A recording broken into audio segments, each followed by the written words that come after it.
Hi everyone, here we've got LG G8X ThinQ, and let me show you how to update apps on this device.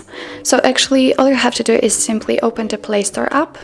Now let's choose this icon to open the settings, and here let's tap on My Apps and Games. And as you can see here, we've got recently updated apps and updates which are pending. If you want, we can also, of course, tap on Update All, and all of the listed apps will be updated. If you want to update only one of it, simply tap on Update right next to the app we want to update. So, for example, Google Play Music. Click on Update, and as you can see, it is downloading, and after installing, it will be successfully applied. So that's all. This is how to update apps in your LG G8X ThinQ. Thank you so much for watching. If you find that this video was helpful, please hit the subscribe button and leave the thumbs up.